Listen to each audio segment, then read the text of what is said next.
On les attendait depuis cette sortie de Jean-Baptiste Elias sur nos antennes, sur l'émission Sans langue de bois. Jean-Baptiste Elias a eu à faire des déclarations engageant la responsabilité de la Commission électorale nationale autonome dans la gestion qui a été faite des dossiers de candidature pour les dernières législatives. Quelques semaines après, la Sénat convoque les hommes des médias pour un point de presse. C'était tout à l'heure au siège de l'institution. Joël Tchobé, vous y étiez. Bonsoir. Bonsoir à vous, c'est Atine Gassou, et bonsoir à tous ceux-là qui nous écoutent actuellement. Dites-nous, autour du président de la Sénat, tous les commissaires avaient-ils répondu à l'appel ou il était seul face à la presse?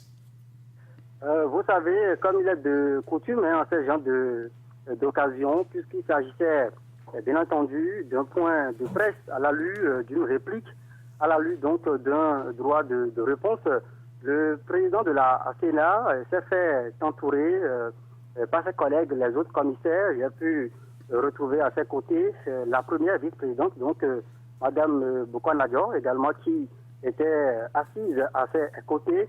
En plus d'elle, il y a également les autres commissaires, quelques 4 ou 5 autres commissaires également qui ont répondu présent à l'appel d'ailleurs du président de la Sénat. Il faut dire que cela ne surprend pas parce que dans les propos préliminaires du président de la Sénat, Emmanuel Tiando, il faisait remarquer que le point de presse convoqué qui s'est tenu ce soir a été décidé de façon collégiale en plénière. Parce que, dira-t-il, il n'était pas donc à Cotonou au moment où... Joël Tchobé, je ne vous arrête pas, c'était pour savoir les conditions dans lesquelles le point de presse s'est tenu, puisque je propose à vous et non, moins à vous, parce que vous avez suivi les propos, à nous autres qui n'étions pas là-bas et aux auditeurs qui n'y étaient pas, l'intégralité des propos tenus par Emmanuel Tiando, président de la Sénat. Suivons ensemble. Alors que je me trouvais hors de Cotonou, j'ai été informé que M. Elias Jean-Baptiste a été l'invité de l'émission Sans langue de bois de la radio Soleil FM et qu'à cette occasion, il a mis en cause la Sénat concernant le traitement des dossiers de candidature aux dernières élections législatives du 28 avril 2019. À mon retour, mes collègues commissaires présents m'ont donné plus d'informations sur les propos tenus par l'intéressé et c'est au vu de leur gravité que nous avons décidé d'organiser ce point de presse pour dire notre part de vérité.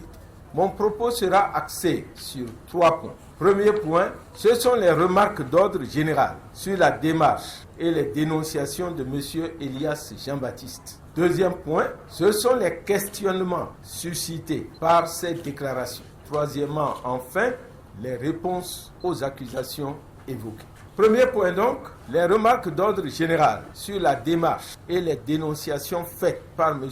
Elias Jean-Baptiste. La première remarque est que les éléments d'information évoqués par M.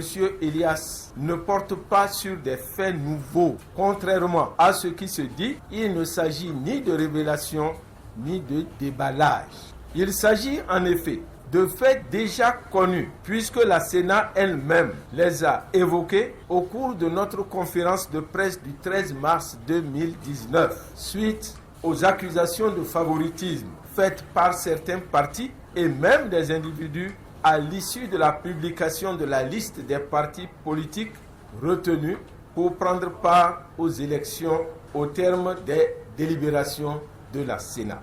Dans un souci de transparence, nous avions à cette occasion longuement exposé les griefs soulevés par ces partis politiques et avions apporté les explications nécessaires à la compréhension des décisions prises par la Sénat en son temps.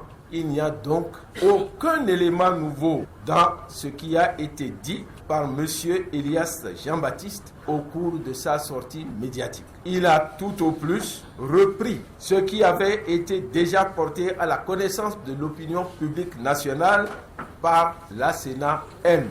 La deuxième remarque est que ces faits ont fait l'objet de plusieurs recours devant la Cour constitutionnelle qui les a examinés au cours de plusieurs audiences publiques. Aucun des recours n'a prospéré puisque les partis politiques concernés ont été déboutés. La Cour ayant conclu que la Sénat n'avait fait preuve d'aucun traitement de faveur dans l'examen des dossiers de candidature et qu'elle n'avait pas en conséquence agi en violation de la Constitution ni du Code électoral. La troisième remarque est que M.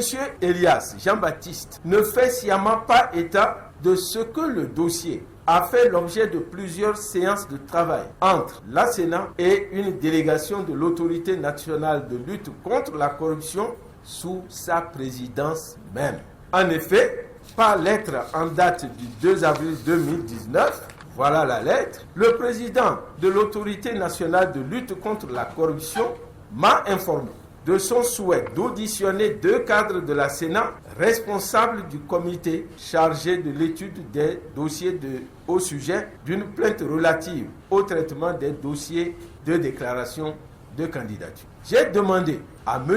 Elias Jean-Baptiste à connaître l'origine et le contenu de cette plainte, mais il m'a opposé un refus catégorique. Malgré ce refus, cette séance a tout de même eu lieu et les cadres se sont expliqués sur la méthodologie mise en œuvre dans l'étude des 10 dossiers et les délibérations de la Sénat. Par la suite, M. Elias Jean-Baptiste m'a demandé si je pouvais venir au siège de l'ANLC pour qu'on puisse conclure ce dossier. J'ai dépêché la vice-présidente de la Sénat qui lui a fourni d'amples explications et depuis lors, nous n'avons plus enregistré de réaction de la part du président de l'Autorité nationale de lutte contre la corruption. Nous avons même eu d'autres rencontres dans le cadre de la préparation du processus électoral, mais à aucun moment il n'est revenu sur le sujet. Donc pour nous, ce dossier était clos. À notre grande surprise, nous avons accueilli cette sortie de M. Elias Jean-Baptiste, car en toute bonne foi, nous avions pris part à ces séances de travail dans un esprit de totale transparence, convaincus que nous n'avions rien à nous reprocher à la Sénat. Vous comprenez alors qu'au regard de ces remarques que je viens de présenter, la sortie médiatique et les accusations de M. Elias Jean-Baptiste suscitent en nous un certain nombre d'interrogations. Et ces interrogations sont les suivantes. De prime abord, pourquoi c'est maintenant, soit près de 5 mois après la tenue des législatives, que M. Elias Jean-Baptiste revient sur des faits déjà largement connus de l'opinion publique sans y apporter un élément nouveau, alors que ces faits ont été l'objet de recours devant la Cour constitutionnelle qui a débouté purement et simplement les requérants. Dès lors, nous sommes légitimement en droit de nous interroger sur la finalité de leur divulgation qu'on présente comme des révélations alors qu'il n'en est absolument rien. Cette initiative relève-t-elle d'une stratégie visant à discréditer la Sénat en vue de sa déstabilisation, ou bien a-t-elle comme objectif la justification de quelque chose que nous ignorons, ou encore a-t-elle pour but de se prémunir contre quelque chose? Nous voudrions ensuite rappeler que c'est en sa qualité de président de l'Autorité nationale de lutte contre la corruption que M. Elias Jean-Baptiste a effectué sa sortie médiatique. Conformément à l'article 5 de la loi portant lutte contre la corruption et autres infractions connexes, la mission de l'organe de lutte contre la corruption est, entre autres, d'exploiter à toutes fins utiles les informations sur les doléances ou plaintes relatives aux faits relevant de la corruption et infractions connexes dont il est saisi et les dénoncer auprès du procureur compétent. Monsieur Elias Jean-Baptiste voudrait-il insinuer qu'il existerait des soupçons de corruption dans le processus de l'étude des dossiers de candidature? Alors, si tel était le cas, pourquoi ne pas dénoncer avec des preuves à l'appui ces faits de corruption et surtout en identifier les corrupteurs et les corrompus, quels qu'ils soient en plus? Cette démarche aurait eu au moins le mérite d'éclairer l'opinion publique sur le bien fondé des accusations portées contre la Sénat. Par ailleurs, la loi portant lutte contre la corruption autorise-t-elle M. Elias Jean-Baptiste à rendre public sur les médias ce genre d'accusation? À tout le moins, il me plaît de lui rappeler ici que son rôle est de porter, le cas échéant, les faits incriminés devant le procureur de la République et non sur les plateaux de télévision ou sur les chaînes de radio. Enfin, M. Elias Jean-Baptiste affirme qu'il dispose de documents émanant de la Sénat. Nous voudrions savoir quelle est la nature de ces documents. S'agit-il de documents de travail qui n'engagent pas forcément la responsabilité de la plénière, ou bien s'agit-il des décisions effectivement prises par elle? Car il s'est en effet avéré que certaines observations faites en premier ressort par le comité des cadres ont été invalidées après vérification sur instruction de la plénière. De fait, M. Jean-Baptiste Elias s'est-il assuré que les documents dont il dispose sont fiables ou pas? Au surplus, de qui détient-il ces documents, puisqu'aucun cadre n'est censé les détenir? Nous sommes d'autant plus perplexes qu'il s'agit de documents comportant des données personnelles dont la divulgation est tout de même encadrée par la loi. En conclusion, la démarche et les objectifs de la sortie médiatique de M. Elias Jean-Baptiste suscitent des questions qui s'analysent comme une intention manifeste de nuire à la crédibilité de la Sénat à des faits que nous ignorons. À présent, venons-en aux faits incriminés par M. Elias Jean-Baptiste dans l'étude des dossiers de candidature. L'essentiel de l'argumentation de M. Elias Jean-Baptiste est axé sur la dénonciation du non-respect de l'application de la loi et la non-censure des irrégularités constatées, avec en toile de fond une accusation de traitement déséquilibré des dossiers des partis politiques. Au cours de notre point de presse du 13 mars 2019, nous nous étions longuement expliqués à ce sujet en révélant la méthodologie suivie dans l'étude des dossiers de candidature ainsi que les délibérations de la plénière concernant ces dossiers. Dans ce cadre, je voudrais rappeler que l'examen préliminaire des dossiers a été effectué par un comité de cadre qui l'a soumis à l'examen de la plénière avec toutes les observations d'irrégularité apparues dans chaque dossier. Chaque observation a fait l'objet de débats sur son importance par rapport aux dispositions du code électoral et sur la pertinence de son maintien au nombre des griefs à retenir par la Sénat. La plénière, après avoir fait une appréciation globale de toutes ces observations, a, à l'unanimité, décidé que les observations de manquement communes à toutes les listes et celles qui dépendent de l'administration ne seraient pas prises en compte. C'est pourquoi elle n'a retenu que les observations qui constituent véritablement une violation flagrante du code électoral. Au nombre de ces récriminations, M. Elias Jean-Baptiste évoque une injustice liée à deux façons de traiter les dossiers au ministère de l'Intérieur et à la Sénat.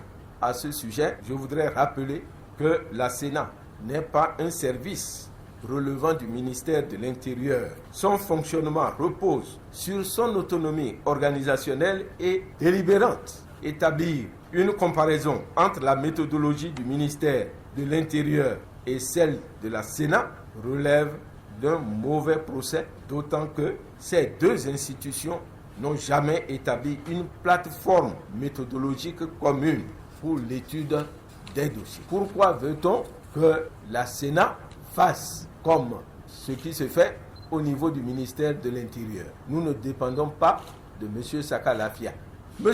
Elias évoque des cas de discordance des lieux de naissance entre les cartes d'électeurs et d'autres pièces produites par certains candidats. Cette discordance se comprend aisément et n'est pas imputable aux intéressés.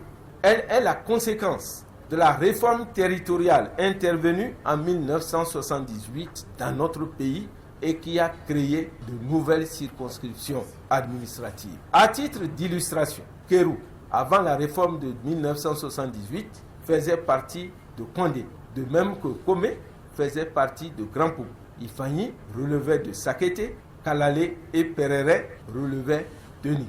C'est au vu des mutations induites par cette réforme et qui ont des conséquences dans la délivrance des papiers et autres pièces que la Sénat n'a pas pu censurer ces discordances. D'autant plus que plusieurs de ces candidats ont produit des certificats d'individualité Dénoncer ces prétendues insuffisances relève tout simplement d'une méconnaissance grave de l'évolution de l'administration territoriale béninoise. En conclusion, le président de l'autorité nationale de lutte contre la corruption, qui se veut par ailleurs le grand justicier de la République, a manqué de professionnalisme et d'objectivité au cours de sa dernière sortie médiatique contre la Sénat qui, je le rappelle, est une institution de la République comme la sienne. Je vous remercie de votre attention.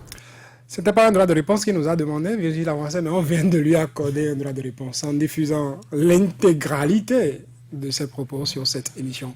Pour vous qui avez reçu Jean-Baptiste Elias, en écoutant Emmanuel Tiando, est-ce qu'il ne balaie pas, il ne désavoue pas, s'il faut utiliser cette expression, Jean-Baptiste Elias, est-ce qu'il n'a pas raison avec tout ce qu'il dit? Je vais commencer par là où vous avez aussi commencé, à savoir le droit de réponse. Je pense qu'il aurait été meilleur pour lui, n'est-ce pas, qu'il vienne dans la même émission, n'est-ce pas? Je ne vous le dis pas, ça fait quelques jours déjà que je cherche à avoir sur sa langue de bois Emmanuel Tiando. C'est en cours, peut-être que nous allons réussir à le décrocher. Donc ça aurait été meilleur et qu'on le soumette au même exercice que Jean-Baptiste Elias et qu'il puisse nous dire, n'est-ce pas, ce qui en est réellement. Moi, je ne sais pas s'il a pu convaincre les Béninois parce que c'est aux Béninois d'abord, à ceux-là qui ont écouté l'émission et Dieu sait qu'ils sont nombreux, c'est d'abord à ceux-là qu'il répond, n'est-ce pas? Est-ce qu'il est sûr d'avoir pu répondre aux préoccupations des Béninois? Soit dit en passant, Jean-Baptiste Elias, au cours de l'émission, n'a jamais dit qu'il réclame la palme de la primeur d'une information. Il n'a jamais dit qu'il était le premier à dire quelque chose.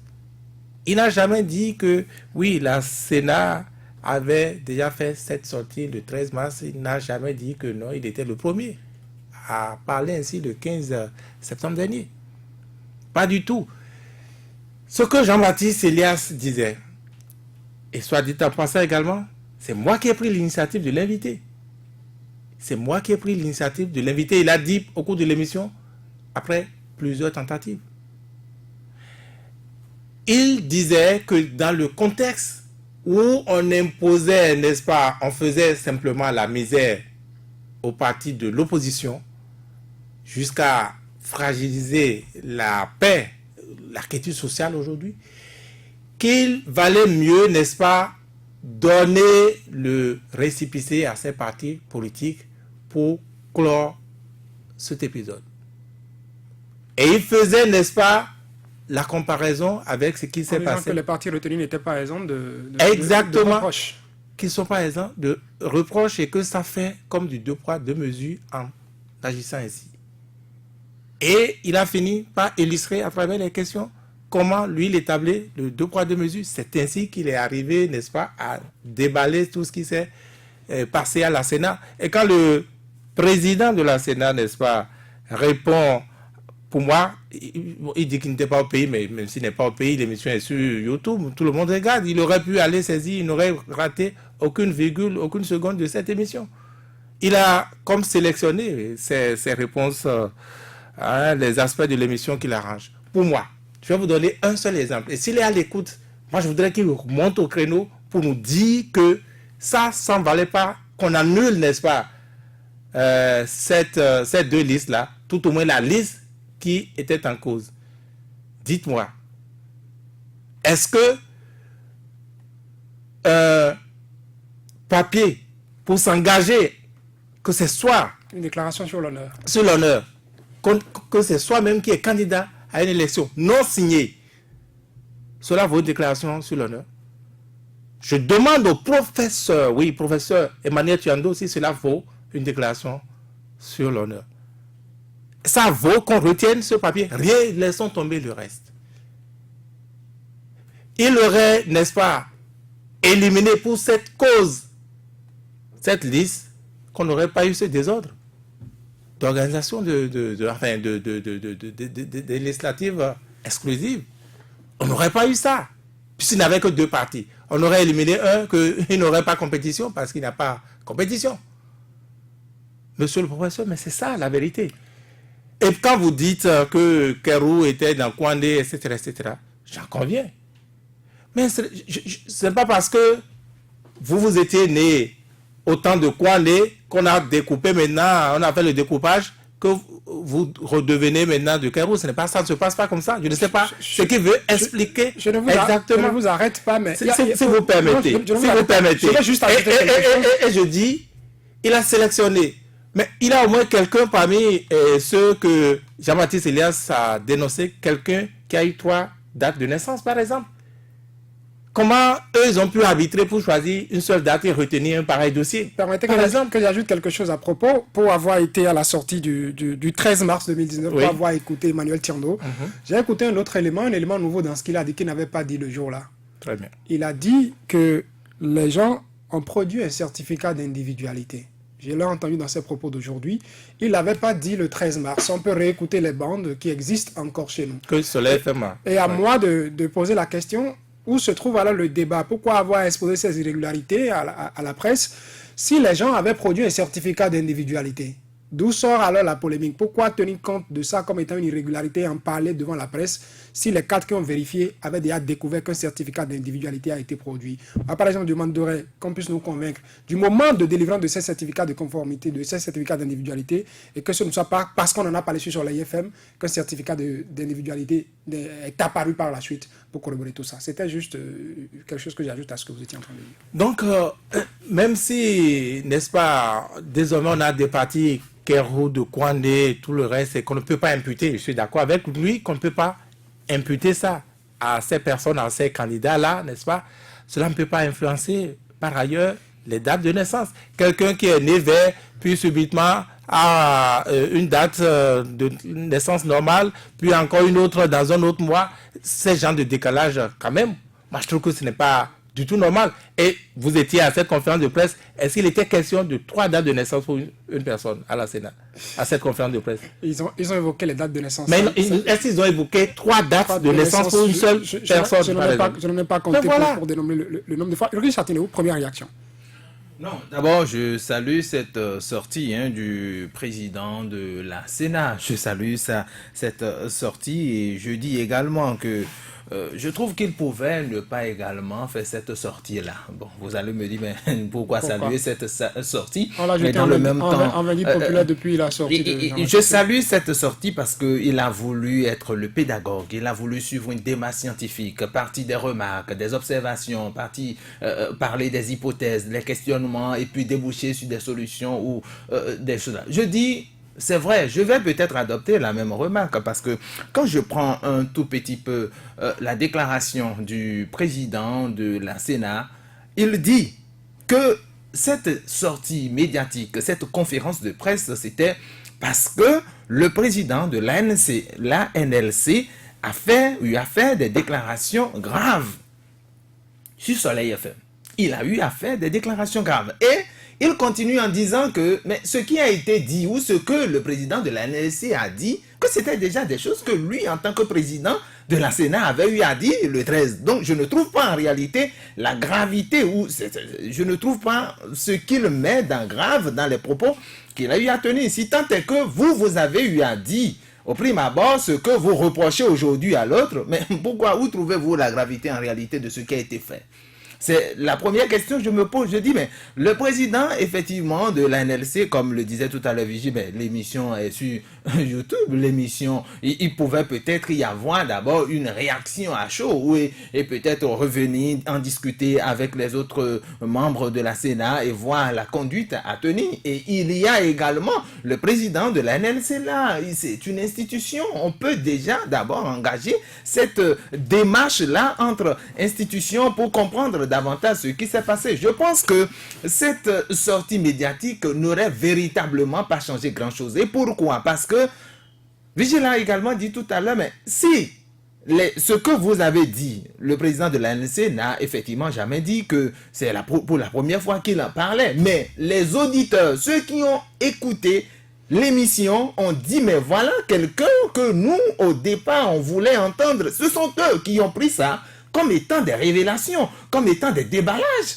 Ce sont eux qui l'ont pris. Le président, effectivement, de la NLC n'a jamais dit qu'il veut aujourd'hui faire de déballage par rapport à quoi que ce soit. Mais ce que le président de la NLC dit, et je le comprends, et si éventuellement on continue dans cette dynamique, on n'aurait rien changé parce que c'est par rapport à ce qui s'est passé. Il a dit qu'il a été approché par des gens du pouvoir qui lui ont dit, mais toi qui as eu à faire l'expérience des élections dans d'autres pays, tu as vu ou tu as eu des expériences avec d'autres pays, dis-nous comment ça se passe. Est-ce qu'à l'allure où vont les choses, est-ce que nous n'allons pas tout droit dans le mur? Et il en l'occurrence, il avait appelé le nom. Voilà. Et il a dit qu'il a dit ce qu'il pouvait dire à ceux-là à l'époque, justement pour éviter les affrontements qu'il y a eu après, les incidents du 28 avril, les incidents du 1er, du 2, et tout ce que vous savez par la suite, tout ce qui a suivi.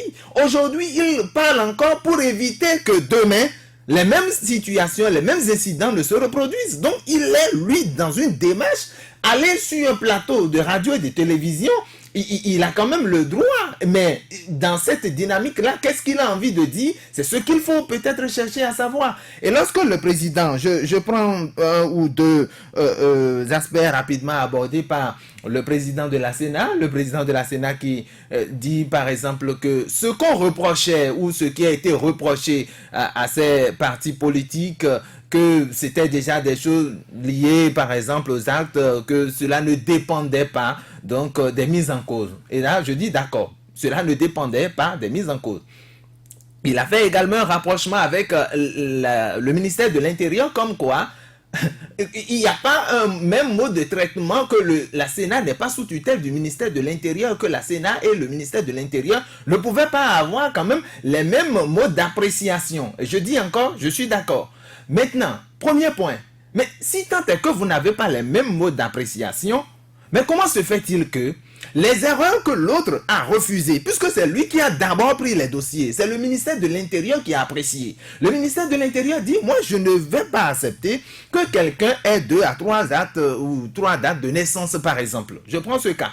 Mais la personne a eu 3 dates de naissance, mais a pu franchir le Rubicon au niveau du ministère de l'Intérieur. Mais dans le même temps, ceux qui ont peut-être 2 dates de naissance au niveau des partis d'opposition, à l'époque, n'ont jamais eu leur récépissé. On les a déboutés. Au ministère de l'Intérieur, on ne produit pas carte d'électeur, on ne produit rien de tout ça. Parce que le niveau des électeurs, vous ne pouvez pas être éligible. Justement, lors de la sortie du ministre de l'Intérieur, le ministre de l'Intérieur a été clair. Dans sa première sortie, je ne sais plus, je crois que c'est en février, il disait que à l'étape actuelle des choses, qu'on ne pouvait retenir aucune liste des 10 là. On ne pouvait, et on ne peut même pas en devoir qu'il ne pouvait pas y traiter. Voilà. Donc, c'est dire déjà qu'il reconnaissait, c'est-à-dire la taille, le volume de ce qu'il avait à faire. Et il dit, où on peut déjà situer les responsabilités, c'est-à-dire émettre 2 hypothèses. La première, où les cadres du ministère de l'Intérieur sont incompétents, tout simplement, ou ils l'ont fait peut-être de mauvaise foi. Il faut qu'on puisse dire les choses telles qu'elles sont, parce que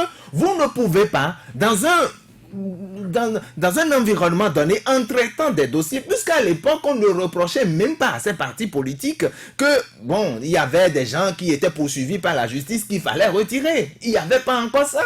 Il n'y avait pas encore ça. C'est après que ces aspects-là ont été annexés au dossier. Donc, je pense personnellement que le débat aujourd'hui, cette sortie du président de la Sénat, nous allons en revenir, mais au prime abord, je dis que ça n'apporte également rien de nouveau. Joël Tchokwe, vous êtes toujours là? Vous avez patienté. Vous avez suivi les confrères qui étaient là, l'état d'âme de chacun, peut-être les discussions se sont poursuivies après cette déclaration du président de la Sénat. Est-ce que l'écho a été favorable après? Bon, il faut d'ailleurs commencer par reconnaître que Soleil FM a été chuchoté, pour reprendre l'expression, voilà, que nous tenons la plupart du temps avec les bouts de chou à la maison. Soleil FM a été chuchoté parce que vous savez que c'est sur notre chaîne que M. Jean-Baptiste Elias est venu pour faire donc des déclarations. On tenait absolument que nous soyons donc de la partie avant que on ouvre le micro à M. Emmanuel Tiangdo. Ah bon, on attendait le journaliste de Soleil FM avant de commencer le mot de presse. Absolument. Donc peut-être que c'est une amitié voilà, qu'on nous a fait, qu'on nous a quand même réservé, allez-je dire. Mais bon, par rapport à votre question, je pense qu'aujourd'hui, dans dans la salle où s'est tenue la conférence ou bien le point de presse. Oui. En tout cas, les journalistes étaient quand même nombreux à avoir effectué le déplacement. On était quand même une quarantaine de journalistes apparemment à avoir donc répondu à l'appel. Et ce que j'ai pu noter, c'est qu'il y avait quand même une attention particulière que chacun de ces hommes des médias voulait quand même prêter à ce qui allait se dire. Bon, vous imaginez singulièrement, en tout cas en position de reportage, j'étais encore également parmi donc ceux là pour essayer de voir un peu quelle sera la structuration du discours du président de la Sénat, quels devaient être les éléments d'appréciation ou bien des éléments offensifs qu'il allait donc avancer pour essayer de démonter palier par palier les argumentaires tenus et soutenus par M. Jean-Baptiste Elias. Nous avons donc suivi collégialement dans une ambiance bon enfant ces propos. Et comme c'est un point de presse, la cellule de communication de la Sénat l'a ainsi voulu certainement pour éviter que nous ne puissions passer à l'étape des questions et de réponses. C'est vrai que à la suite de sa déclaration, il y avait une panoplie de questions qui subsistaient dans les rangs des journalistes qui, certainement, des confrères avec qui j'ai pu discuter, qui, par exemple, voulaient qu'au lieu qu'il y soit un point de presse, qu'on soit une conférence de presse. Une conférence, et que, au-delà peut-être des éléments de réponse qu'il a apportés, quand je reviens, par exemple, sur le cas de la discordance des dates de naissance, les gens voulaient également qu'on puisse parler des actes de naissance, des dates de naissance, pas seulement le décalage constaté dans les lieux, puisque également il s'agissait de voir si sur les cartes d'électeurs, il n'y avait pas quelques chevauchements entre les dates de naissance, ceux qui seraient peut-être nés un 4, et puis sur la de naissance, on se retrouve à une date 3. Ces questions sont revenues. Malheureusement, on n'a pas eu l'occasion de poser la question au président. Il est reparti aussitôt. Après donc sa déclaration, il s'est donc retiré dans son bureau avec les autres commissaires et les questions continueront pas tarder donc les esprits. Merci Joël Tchokbe. On aurait proposé par la suite, puisque Jean-Baptiste Elias demande une confrontation que le président de la Sénat arrive et le rencontre. Joël Arancet, je vous retourne la parole. Moi, je reste sur c'est vrai, sur une position de modérateur, sur cette impression-là que le certificat d'individualité dont parle le président de la Sénat, moi, ne me convainc pas du tout. Parce que, il n'en a pas parlé le 13 mars. Je ne sais pas si quelqu'un a entendu puisqu'il dit que le dossier a été vidé par la Cour constitutionnelle et que la Cour constitutionnelle a dit que tout s'est passé dans la régularité. Il n'y a jamais été prononcé ce mot, certificat d'individualité, produit par les intéressés qui ont plusieurs dates de naissance, ni à la Sénat le 13, ni à la Cour constitutionnelle par la suite. Et puis c'est aujourd'hui que Emmanuel Tiando nous sort ça. Et moi je me dirais, si on se rend compte qu'un individu qui a plusieurs dates de naissance a pu avoir un certificat de conformité d'un tribunal, le débat se trouve où? Certificat d'individualité, vous voulez dire. Le certificat d'individualité. A pu avoir le certificat d'individualité d'un tribunal, c'est que le dossier est vidé. Je ne sais pas où se trouverait la polémique de date de naissance, de différents lieux de naissance, si au départ il y avait eu un certificat d'individualité. Moi, je reste sur ma fin, je suis sur ce doute, tout en vous redonnant la parole. Virgile Arancet à propos. Vous avez vidé aussi le doute. Moi, je reviens en tant que quoi. Je me pose encore des questions sur le fond. Oui, Emmanuel Tiando, il joue à la transparence, il est transparent certainement. Mais pourquoi avoir choisi un point de presse plutôt qu'une conférence de presse? Soit dit, les auditeurs, le point de presse, c'est qu'il vient lire sa déclaration et il se lève, il part. Vous n'avez rien à dire. Vous n'avez rien à dire. Alors que la conférence de presse, vous avez la possibilité de poser des questions. Et je pense qu'effectivement, il aurait aidé à la transparence si les journalistes avaient eu la possibilité, n'est-ce pas, de poser des questions. Là, moi également, je me demande si c'est vraiment transparent, si la volonté est vraiment de montrer ça blanche. On peut retrouver Jean-Baptiste Elias. Est-ce que entre non, Jean-Baptiste Elias, puisque vous en parlez. Parlant des certificats d'individualité, est-ce qu'il en avait vu quelque part dans le dossier de quelqu'un et puis n'a pas tenu compte de ça dans sa déclaration? On ne sait jamais. Non, quand le président de la Sénat estime que, il se pose des questions sur la nature de documents de la Sénat que Jean-Baptiste Elias a pu étudier, mais c'est lui-même qui dit qu'ils ont eu plusieurs séances. Moi, je ne sais pas si à ces séances, il n'a pas eu accès au dossier. S'ils ont eu plusieurs séances, comme il avance... Vous connaissez Jean-Baptiste Elias, il pose des questions et puis... et puis, il est venu ici avec des dossiers. Moi, je ne vais pas fouiller. Hein. Je ne sais pas, je ne vais pas jurer de ce qu'il y avait dans cette chemise dossier. Est-ce que ça ne vous rappelle Cela pas dit, ce débat qui a été fait devant la Cour constitutionnelle où on demande aux gens où est-ce qu'ils ont eu le dossier? Exactement. Par la suite, le président de la Sénat a été appelé au niveau de la brigade de la brigade économique et financière, je le sais. Exactement, pour savoir où est-ce qu'ils ont pu avoir ce dossier, cette pièce-là, on a démontré. On a laissé le fond, on s'est attaqué à la forme. Donc, moi, je pense, en plus, quand il parle, n'est-ce pas, de fait de corruption, je disais que Jean-Baptiste Elias en a encore dans son sac. Je ne sais pas ce que ça contient, mais à cette allure, je crois que le débat ne s'arrêtera pas de sitôt. Parce que là, il va falloir que Jean-Baptiste Elias manifeste la volonté et de rencontrer Gounou, je lance encore une fois l'appel, et de rencontrer Orden Alanati. J'ai appelé Gounou, je le lui ai dit, il a dit non, si c'est Soleil, viens pas. Et c'est d'abord sa première réponse, puis il dit, ah non, je vais discuter avec le parti, et si le parti m'ordonne de venir, je viendrai. J'attends toujours, ça fait plus de 2 semaines. Orden Aladati n'a même pas répondu, quoi. Il n'a même pas décroché. C'est sûr, il était occupé juste là. Vous connaissez voilà. sa position depuis. Hein. Donc, il fait partie de ceux qui déconseillent Soleil FM à tous ceux qui soutiennent le pouvoir. Je le dis publiquement. Mais Soleil FM n'est pas là pour... on est d'abord là pour la vérité. Moi, j'aurais applaudi si Emmanuel Tiando avait pu avancer des éléments qui convainquent, qui nous laissent sans réplique, sans argument. Et donc, moi, je me pose des questions. Je dis encore une fois, Jean-Baptiste Elias, il a reprécisé que son intention, et ce n'est que la démonstration qu'il a faite. Il n'a qu'à reprendre l'émission, écouter, à savoir que on est dans un contexte où, eh bien, la paix est menacée à cause de cette histoire de récépissé ce bout de papier-là, et qu'il fallait mieux clore, et je pense même que ça aurait aidé, n'est-ce pas, si aujourd'hui on remettait quand même le récépissé sans faire de la misère, tel ne devrait pas être sur la liste, tel autre ne devrait pas faire ceci, ne devrait pas faire cela. Eh bien, effectivement, ça aurait au moins eu le mérite de mettre rideau, de tirer rideau sur les législatives, par exemple. Et donc, Jean-Baptiste ne fait que construire pour eux, je vais dire encore une fois, mais je ne comprends pas. Emmanuel Tiando estime que est-ce que la loi permet, n'est-ce pas, qu'il monte au créneau, dénoncer des choses de cette manière. C'est pas la première fois que Jean-Baptiste Elias sort. Merci. Pour parler de... Merci, mais c'est pas la première fois. Emmanuel Tiando, il ne l'a jamais suivi. C'est pas la première fois qu'il va sur les autres dénoncer. Il est d'abord connu pour cela. Et puis, ce qu'on ne dit pas assez, c'est vrai que ça ne regarde pas la Sénat. Mais quand vous avez vu ce qui s'est passé à la Sénat, et à côté, un autre volet, c'est ce qui s'est passé à la direction des impôts, où vous voyez que littéralement, ça a été organisé pour que certains acteurs n'aient pas ce fameux quitus fiscal.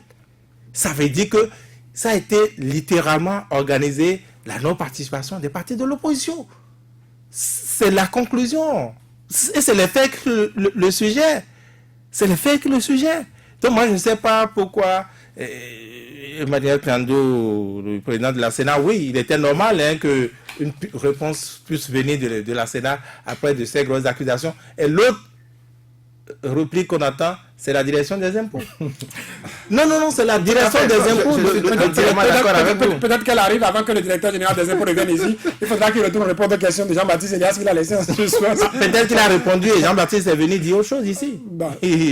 Richard, est-ce que finalement ça court avec la polémique ou ça relance encore? Non, ça relance naturellement la polémique et comme vous êtes déjà en train de le dire, on attend également le DGI, le directeur général des impôts, il doit également faire une sortie pour expliquer pourquoi jusqu'ici il n'est pas allé à la NSC pour continuer. Non, il n'a qu'à nous dire, même si c'est vrai ce que Jean-Baptiste Elias a dit là. Mais c'est quand même vrai, vous ne pouvez pas. Non, moi j'attends de le savoir. D'accord, vous attendez. Il faut également. Ce que vous allez pouvoir dire, remarquer, c'est que ceux-là qui sont des partis dont les irrégularités ont été dénoncées, quand ils ont voulu réagir, quelqu'un a dit qu'il ne faut pas remuer le couteau dans la plaie. Et c'est exactement Tout à fait, ce que c'est la même réponse le président Emmanuel Tiando dit. Tout à fait. Dit que c'est pas nouveau. Il est allé dans le même sens. Il ne faut pas remuer le couteau dans la plaie, continue. Donc il y a une plaie et puis l'autre a dit c'est de l'intoxication et tout le reste. Voilà. Donc, je crois que je continue en disant qu'il faut également tout faire. Continuer à voir si le président de la Sénat peut toujours venir sur l'émission et Non, répondre on continue de le également. demander Voilà. en ascendant de cette émission. Mais Non, non, il ne faut même pas. Il est à l'écoute. Il est à l'écoute, il faut même pas. Je reviens donc à Donc, monsieur cette- le président de la Sénat, vous êtes à l'écoute, on nous dit. Vous êtes attendu sur la FM, c'est quand vous voulez. Voilà. Donc, il parlait de manque de professionnalisme, par exemple, pour le président de la NLC. Mais je trouve que ce n'est peut-être pas vrai. Ce n'est pas vrai parce que je voyais Ils font même déjà un pas peu le même. plus. Ils font pas la même profession déjà. Non. Je voyais un peu plus Jean-Baptiste Elias même dans la peau de la société civile, pas nécessairement dans la peau de cet acteur ou de président d'institution, mais il parlait en disant j'ai des preuves, ce que je dis, et je ne parle pas parce qu'il faut d'abord faire les enquêtes avant de venir parler. Donc on parle même déjà de 5 mois après, mais il faut effectivement les enquêtes, il faut fouiller, il faut avoir des preuves pour donc exhiber à un moment donné avant donc de faire cette sortie. Et je trouve que le temps, ça ne gêne pas, mais il faut parler pour l'avenir. Mais l'autre chose également, Rapidement. parce que, oui, rapidement. Je souhaite entendre Joël au moins une dernière fois avant qu'il parle. Oui, le président de l'ANLC a zoomé en fait sur ce que le président de la Sénat appelait en fait faute mineure. Bon, quand C'est on zoome- lui qui à l'époque avait apprécié. Quand on zoome sur du mineur, ça devient majeur. Ça Donc, devient vous avez majeur. dit zoom, Donc- ça fait gros plan. Donc, justement, et c'est ce que nous avons aujourd'hui. Et cette sortie, effectivement, il pouvait laisser la presse ou organiser une conférence de presse pour permettre véritablement à ce que les gens puissent vider, c'est-à-dire poser des questions pour avoir des réponses par rapport à tout ce qui a été fait. Mais Joël- ce n'est pas le cas. Joël Tchogwe, Oui, ça tient, garçon. le débat continuait dans la rue de Cotonou, n'est-ce pas? Donc la polémique, elle ne s'arrête pas. Elle ne s'arrête pas visiblement, hein, voilà, les confrères, puisque moi ici, je vous informe, hein, je suis encore dans les locaux de la Sénat, voilà, dans les locaux de la Sénat. J'espère que le président ne va pas vous faire attendre pour cette fois-ci une conférence de presse. Non, si vous voulez que je lui passe peut-être des messages, c'est l'occasion. Je suis encore donc dans les locaux de la Sénat. Non, De c'est toutes les sûr. façons, On nous le suit, débat- on nous suit dans les locaux de la Sénat. Malgré le brouillage, on a eu des indices. Oui. Non, puisque je suis ici, je partage avec vous les coulisses de la Sénat. Et tout à l'heure, j'ai quand même pu faire pour certains besoins, voilà, le tour de quelques bureaux. Et je peux vous dire que tout le monde se préparait à attendre, à suivre du moins c'est un élément, puisqu'il m'acculait déjà, me demandant si le discours avait déjà été envoyé, est-ce que ça serait diffusé, est-ce que ça serait traité donc sur l'émission. Je les ai donc rassurés que l'essentiel avait été fait pour que ce soir on puisse entendre le numéro 1 de la Sénat donc sur la radio. Quand il est passé, vous êtes retourné le voir? Pas encore. Non, pas encore. À la fin de l'émission, je pense que je vais aller recevoir les feedbacks. Non, vous n'êtes pas en insécurité, il faut vous rassurer. À la Sénat, l'ambiance, c'est bon enfant. Les forces de sécurité vous assureront davantage votre sécurité et tout ça. Revenez-nous avec ces échos-là, Joël Tchogwe. Merci pour cette réquisition, puisque vous étiez à la Sénat depuis 16 heures, heure annoncée pour le point de presse. Et il paraît que sans vous, ça ne pouvait pas commencer. Merci pour cet honneur que la Sénat nous rend. Et Virginie, merci. Oui, merci. Je crois qu'il faut attendre maintenant le retour de Jean-Baptiste Elias, son appréciation et faire suivre. Merci, Ulrich Chatinéo. Merci, Saturne. Mesdames, Messieurs, merci de nous avoir suivis. Vous avez eu droit au droit de réponse pour ainsi dire de Emmanuel Tiando et aux commentaires des journalistes d'ici, parce que dans notre texte, il est dit le droit de réponse n'exclut pas les commentaires de rédaction. Non, c'est